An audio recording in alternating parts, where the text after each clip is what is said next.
भारत की सुरक्षा का सबसे बड़ा खतरा बॉर्डर पर खड़े सैनिक नहीं बल्कि सिर्फ 22 किलोमीटर की एक पतली सी जमीन की पट्टी है। एक ऐसी जगह जिसे अगर दुश्मन ने ब्लॉक कर दिया तो हमारे नॉर्थ ईस्ट के कई राज्य बाकी भारत से अलग हो सकते हैं। इस जगह को कहते हैं चिकन्स नेक या फिर सिलीगुड़ी कॉरिडोर। लेकिन कहानी सिर्फ सिलीगुड़ी कॉरिडोर की नहीं है। कहानी जुड़ी है हमारे एक और पड़ोसी से, बांग्लादेश, और बांग्लादेश के दूसरे सबसे बड़े समुद्री बंदरगाह से, मोंगला पोर्ट। एक ऐसा पोर्ट जहां कभी भारत का काफी प्रभाव था, जहां 2015 में भारत और बांग्लादेश के बीच एक बड़ा समझौता हुआ था। लेकिन अब तस्वीर बदल रही है क्योंकि ड्रैगन यानी चाइना अब मोंगला पोर्ट तक पहुंच चुका है। रिपोर्ट्स के मुताबिक चाइना को मोंगला पोर्ट के पास लगभग 110 एकड़ जमीन मिली है। यहाँ एक इकोनॉमिक जोन डेवलप किया जा रहा है। लेकिन सवाल ये है, क्या ये सिर्फ बिजनेस प्रोजेक्ट है या इसके पीछे कोई और बड़ी स्ट्रेटेजी छुपी हुई है? कई इंटेलिजेंस रिपोर्ट्स दावा करती हैं कि ये सिर्फ व्यापार की बात नहीं है, बल्कि ये भारत को स्ट्रेटेजिकली घेरने की एक बड़ी कोशिश भी हो सकती है। आज इस पूरी स्टोरी में हम समझेंगे कि मोंगला पोर्ट इतना इम्पोर्टेंट क्यों है, चाइना की एंट्री से भारत को क्या चिंता है, और तीस्ता प्रोजेक्ट से लेकर सिलीगुड़ी कॉरिडोर तक पूरा कनेक्शन क्या है। तो चलिए शुरू करते हैं। सबसे पहले समझते हैं मोंगला पोर्ट को। बांग्लादेश का ये दूसरा सबसे बड़ा मैरीटाइम पोर्ट है, बे ऑफ बंगाल के बिल्कुल करीब, और स्ट्रेटेजिक लोकेशन की वजह से ये बहुत इम्पोर्टेंट माना जाता है। यहाँ से इंडियन ओशन के ट्रेड रूट्स पर भी नजर रखी जा सकती है। अगर हिस्ट्री देखें तो 2015 में भारत और बांग्लादेश के बीच एक हिस्टोरिक अग्रीमेंट हुआ था। इस एग्रीमेंट के बाद भारत को मोंगला पोर्ट के डेवलपमेंट और उससे जुड़े कई अधिकार मिले थे। भारत ने इस प्रोजेक्ट में इन्वेस्टमेंट भी की क्योंकि नॉर्थ ईस्ट तक सामान पहुंचाने के लिए ये एक सस्ता और आसान रास्ता था। उस वक्त सबको लगा कि दोनों देशों के रिश्ते और मजबूत होंगे, लेकिन जियोपॉलिटिक्स में तस्वीर कब बदल जाए ये कोई नहीं जानता। और अब रीसेंट रिपोर्ट्स ने नई चिंता पैदा कर दी है। बांग्लादेश ने मोंगला पोर्ट के पास लगभग 110 एकड़ जमीन एक चाइनीज स्टेट ओन्ड कंपनी को दे दी है। 110 एकड़ कोई छोटा एरिया नहीं होता। यहाँ एक नया इकोनॉमिक जोन बनाया जाएगा। चाइना का कहना है कि ये प्रोजेक्ट ट्रेड बढ़ाने के लिए है, फैक्ट्रीज बनेंगी, कनेक्टिविटी बढ़ेगी और रीजनल डेवलपमेंट होगा। लेकिन सिक्योरिटी एक्सपर्ट्स इस बात को इतना सीधा नहीं मानते। उनका कहना है चाइना का एक पुराना पैटर्न रहा है, पहले इन्वेस्टमेंट, फिर इंफ्रास्ट्रक्चर और उसके बाद स्ट्रेटेजिक कंट्रोल। इसी वजह से कई लोग श्रीलंका के हम्बनतोता पोर्ट का एग्जाम्पल देते हैं, जहां शुरुआत बिजनेस से हुई थी और बाद में चाइना के स्ट्रेटेजिक प्रेजेंस काफी बढ़ गई थी। लेकिन सवाल ये है, क्या ये सिर्फ एक इकोनॉमिक जोन है या इसके पीछे कोई और प्लानिंग चल रही है? सिक्योरिटी एक्सपर्ट्स का मानना है चाइना सिर्फ इन्वेस्टमेंट तक कभी नहीं रुकता। जहां चाइनीज कंपनीज जाती हैं वहां आगे चलकर स्ट्रेटेजिक इंटरेस्ट भी देखने लगते हैं। इसीलिए भारत की एजेंसीज इस डेवलपमेंट को काफी ध्यान से देख रही हैं। अब समझते हैं कि मोंगला पोर्ट भारत के लिए इतना इम्पोर्टेंट क्यों है। बे ऑफ बंगाल में जो भी शिप्स आती जाती हैं उनमें से काफी मूवमेंट इसी एरिया के आसपास होती है। अगर यहाँ चाइना की प्रेजेंस मजबूत होती है तो उसे पूरे रीजन पर नजर रखने का एक और मौका मिल सकता है, और यही बात भारत की चिंता बढ़ा रही है। अब आते हैं इस कहानी के सबसे इम्पोर्टेंट हिस्से पर, सर्विलेंस या सीधी भाषा में निगरानी। एक्सपर्ट्स का कहना है कि अगर चाइनीज इंफ्रास्ट्रक्चर यहाँ और बढ़ता है तो फ्यूचर में एडवांस मॉनिटरिंग सिस्टम्स भी लगाए जा सकते हैं, जैसे high tech radars, surveillance towers और इलेक्ट्रॉनिक मॉनिटरिंग इक्विपमेंट। अगर ऐसा होता है तो बे ऑफ बंगाल में हो रही कई एक्टिविटीज पर नजर रखी जा सकती है। कौन सा शिप कब निकला, कौन सा कार्गो कहाँ जा रहा है, कौन सी नेवल मूवमेंट हो रही है, ये सब ऑब्जर्व करना आसान हो सकता है।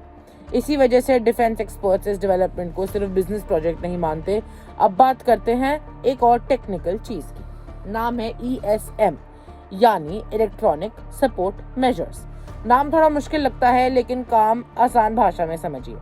ये एक एडवांस टेक्नोलॉजी है जो इलेक्ट्रॉनिक सिग्नल्स को डिटेक्ट और एनालाइज कर सकती है, जैसे रेडियो कम्युनिकेशन, रेडार सिग्नल्स और दूसरे इलेक्ट्रॉनिक ट्रांसमिशंस। अगर किसी सेंसिटिव एरिया के पास ऐसे सिस्टम्स लगाए जाएं तो मिलिट्री कम्युनिकेशन को ऑब्जर्व करना काफी आसान हो सकता है। इसी वजह से एक्सपर्ट्स इस पॉसिबिलिटी को भी लेकर कंसर्न ज्यादा रहते हैं।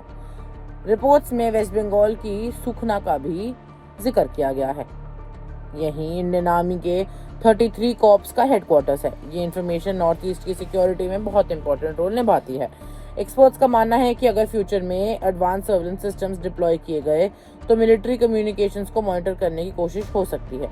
इसलिए इंडियन सिक्योरिटी एजेंसीज हर डेवलपमेंट पर लगातार नजर बनाए हुए हैं। लेकिन कहानी यहीं खत्म नहीं होती। अब आते हैं उस जगह पर जिसे भारतीय सिक्योरिटी का सबसे सेंसिटिव पॉइंट माना जाता है, चिकन्स नेक या सिलीगुड़ी कॉरिडोर। ये सिर्फ 22 किलोमीटर चौड़ा एक कॉरिडोर है, लेकिन इसकी इम्पोर्टेंस बहुत बड़ी है।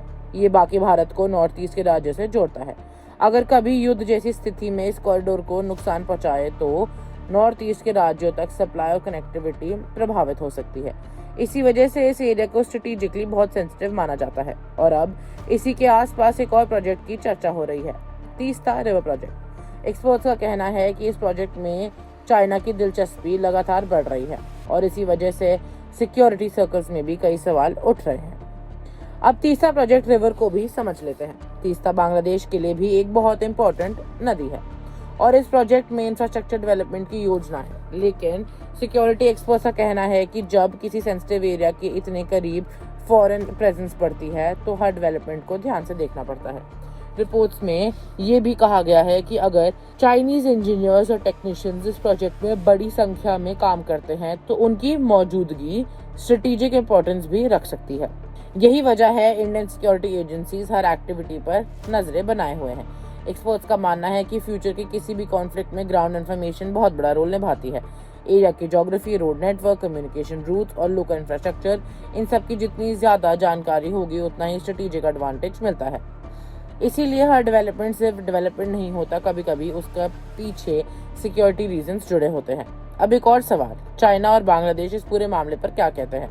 ऑफिशियल स्टेटमेंट में दोनों देशों ने कहा है कि ये सारे प्रोजेक्ट सिर्फ इकोनॉमिक डेवलपमेंट के लिए हैं, ट्रेड बढ़ाने के लिए हैं, एम्प्लॉयमेंट क्रिएट करने के लिए हैं और रीजनल कनेक्टिविटी को मजबूत बनाने के लिए है। उनका कहना है कि इन प्रोजेक्ट्स का किसी मिलिट्री एक्टिविटी से कोई लेना देना नहीं है और भारत को चिंता करने की जरूरत नहीं है। लेकिन दूसरी तरफ इंडियन सिक्योरिटी एक्सपर्ट्स हर डेवलपमेंट को अलग नजरिए से देखते हैं। उनका कहना है कि आज की दुनिया में इंफ्रास्ट्रक्चर और जियोपॉलिटिक्स एक दूसरे से अलग नहीं होते। Roads, ports, railway, economic zone, ये सब सिर्फ डेवलपमेंट प्रोजेक्ट्स नहीं, कई बार स्ट्रेटेजिक एसेट्स भी बन जाते हैं। इसीलिए भारत हर नए प्रोजेक्ट को ध्यान से मॉनिटर कर रहा है। इंडियन सिक्योरिटी एजेंसीज लगातार सिचुएशन का असेसमेंट कर रहे हैं और मिनिस्ट्री ऑफ एक्सटर्नल अफेयर्स भी बांग्लादेश के साथ रेगुलर कम्युनिकेशन में है। भारत का फोकस दोनों देशों के रिश्ते मजबूत करने हैं और कोई भी डेवलपमेंट रीजनल स्टेबिलिटी को प्रभावित ना करे। साथ ही इंडियन नेवी और इंडियन आर्मी भी अपनी प्रिपेयर्डनेस को लगातार मजबूत बना रहे हैं। बॉर्डर मॉनिटरिंग, मैरीटाइम सर्वेलेंस और इलेक्ट्रॉनिक कैपेबिलिटीज पर भी लगातार काम हो रहा है। अब अगर पूरे मामले को एक लाइन में समझे तो ये सिर्फ एक पोर्ट की कहानी नहीं है, ये पूरे साउथ एशिया में बदलते जियोपॉलिटिकल बैलेंस की कहानी है, जहां हर नया प्रोजेक्ट, हर नया पार्टनरशिप और हर नया इन्वेस्टमेंट सिर्फ इकोनॉमी से नहीं, सिक्योरिटी से भी जुड़ा हुआ है। इसीलिए मोंगला पोर्ट और तीस्ता प्रोजेक्ट दोनों पर भारत की खास नजर बनी हुई है। अब सबसे बड़ा सवाल आने वाले सालों में, क्या ये प्रोजेक्ट्स सिर्फ इकोनॉमिक डेवलपमेंट्स तक सीमित रहेंगे या इनका स्ट्रेटेजिक इम्पैक्ट और बदलेगा? इसका जवाब आने वाले वक्त ही देगा। लेकिन एक बात तय है, साउथ एशिया की जियोपॉलिटिक्स तेजी से बढ़ रही है। हर एक कदम भारत के लिए बहुत मायने रखने वाले हैं। आपको क्या लगता है, क्या भारत को इस बदलते जियोपॉलिटिकल लैंडस्केप के लिए और तैयारी करनी चाहिए या मौजूदा स्ट्रैटेजी काफी है? कमेंट करके हमें जरूर बताइए। देखते रहिए one India Hindi. Subscribe to One India and never miss an update. Download the One India app now.